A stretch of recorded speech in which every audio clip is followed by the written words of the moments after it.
we're looking at here is the Temple of Kukulcan at Chichen Itza. Chichen Itza means the mouth of the sinkhole or the mouth of the cenote. And Itza is the tribal people of the Mayans that occupied this region. However, what we're looking at here is, in my mind, tells the story of the actual descendants of an actual being, unlike they call it mythology. The Kukulcan being is represented on this massive, perfectly symmetrical, which also serves as a calendar, pyramidal temple.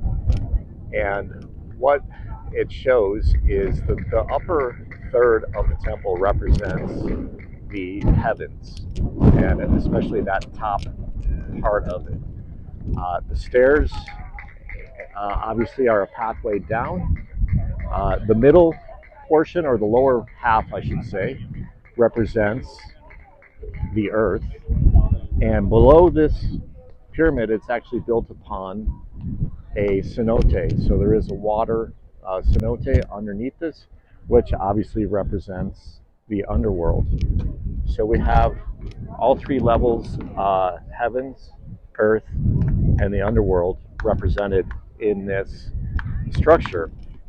And the significance of that is the story it tells of the feathered serpent descending from the heavens to the earth. And because it is a serpent's symbology represents a deliverer of knowledge and wisdom on how to run a culture and a society. So this is very significant that this pyramid is telling a story.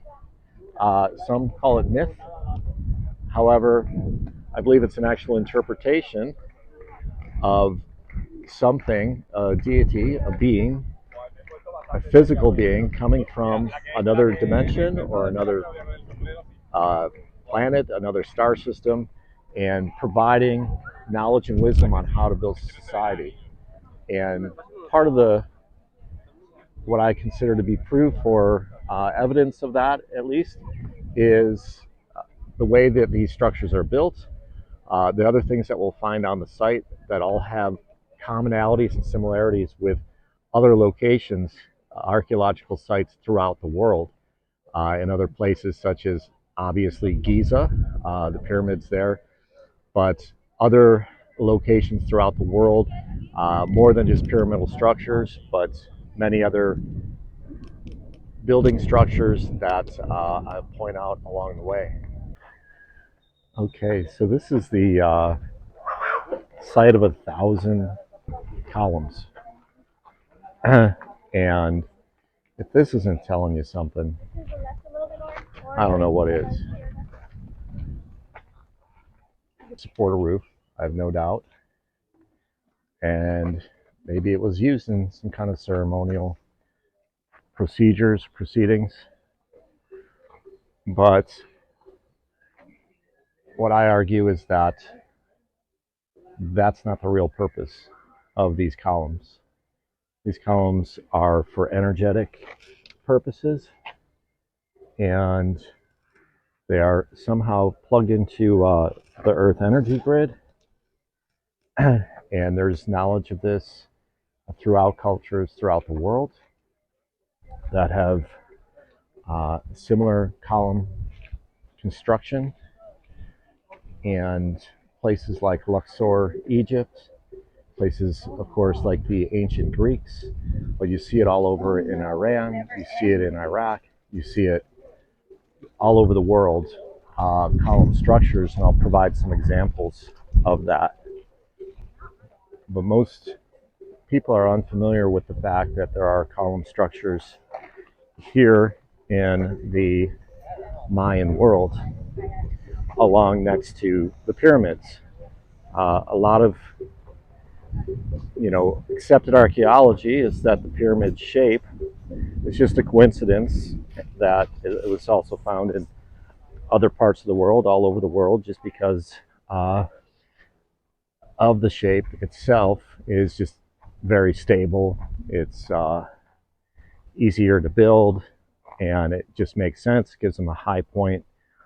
And here in the Mayan culture, the Chichen Itza is a representation of a mountain. The most sacred place in the Mayan culture is a mountain in Guatemala with a cave entrance into the underworld. So all of these pyramids, that's why there's an entrance on top that you can go into the underworld, because they are all representations of that mountain, the most sacred mountain.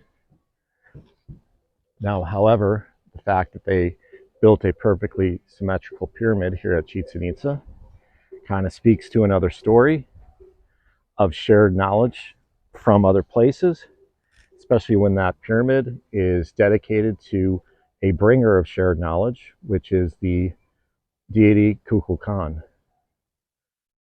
So this is another column site. These are ornately decorated, and you can see that there are glyphs, Mayan glyphs, all over these square column structures. However, the round ones are left bare. Really cool stuff. And if you look at that back wall, you can see depictions of what looks like, I'm going to get a close-up on that with the telescope, but it looks like possibly the descending god again, and it almost appears like he's wearing some kind of a spacesuit or something of that nature. Very interesting. These columns are all over the place here at Chichen Itza, and I believe that they are significant, tapped into some kind of an energy source and serving as some kind of a grid.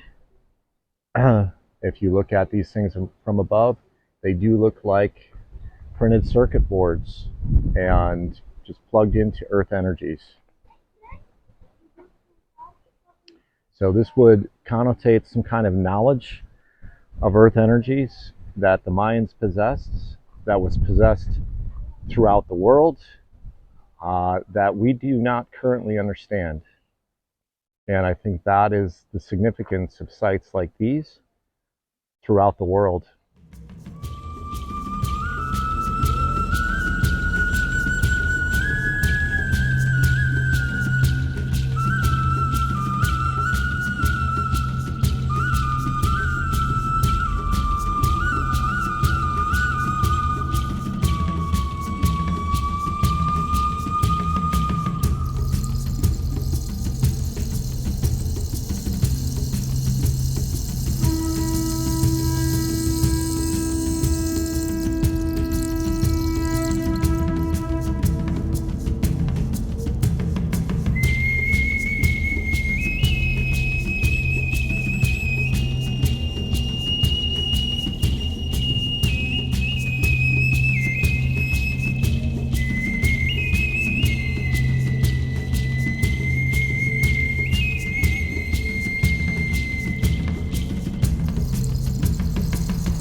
But the significance of these ball courts and why they're so prevalent in the Mayan culture is, again, has to do with astronomy and their knowledge of time.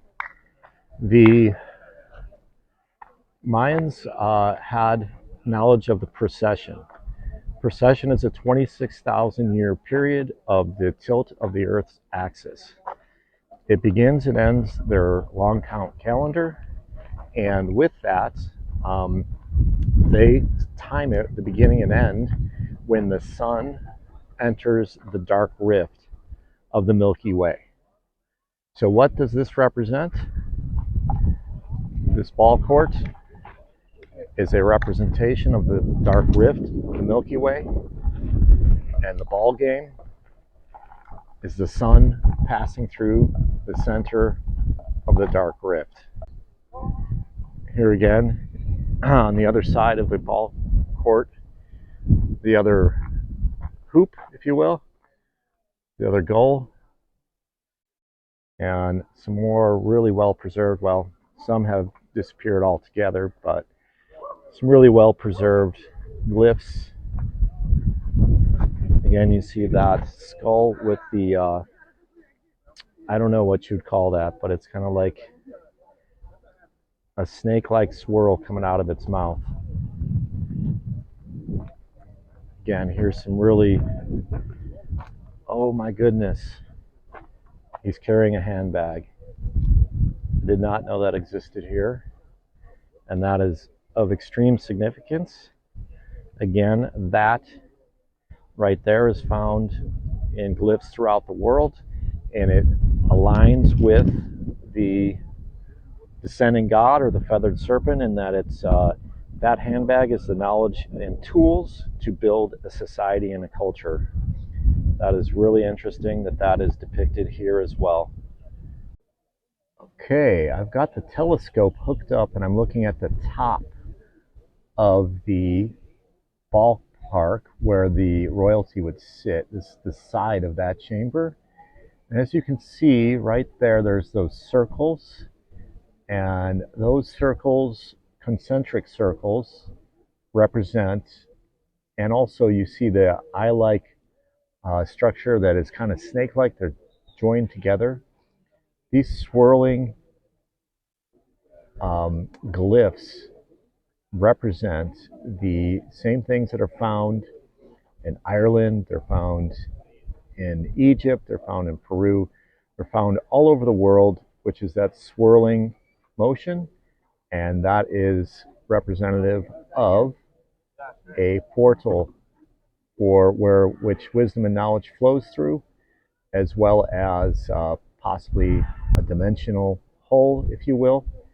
And we're seeing these in the Americas, Native American Indians. This is a very common symbol found all over the ancient world. Okay, so that's the top of the Temple of Chichen Itza, El Castillo. And again, that is a depiction of a face that kind of, this may be a stretch, but it looks to be wearing some kind of a helmet, which could represent it was a space traveler. Okay, so this is the Sacred Cenote. You can see it's quite deep. And I just saw something last night where they talked about that they found at the bottom of this cenote primarily bones of 8 and 9-year-old children, which the reason for that given was that they're thought to be the perfect communicators with the water gods. So there is a lot of evidence that the Mayans suffered through droughts, as they find skulls and bones way deep in cenotes that they're so far in that only you could reach it through scuba today. However, they're there. So the thought was that those cenotes were drained empty and they're suffering from severe droughts at that time. So it makes sense that the Mayans would worship a water god and do sacrifices at a place like this to try and keep the rains coming. What else they found is supposedly it is a lot of sacrifices because Maya blue is the color that they painted the sacrifice victims, and essentially it's also uses a clay, kind of like a kitty litter type clay, and there's supposedly 14 feet of that clay at the bottom of this cenote. So that's a heck of a lot of sacrificing going on over time. And not only that, the clay that was used for the Maya blue paint, if you will, they have not found a source locally for that. There is theory that it came all the way from Georgia in the United States, and where they have an abundance of that type of clay. However, locally, there still has not been a source identified. So I think that's going to be a wrap on Chichen Itza as we walk past Caracol. Very cool site. A lot to be seen here. Goes on and on. It's a little hot today, as it always is here, from what I understand.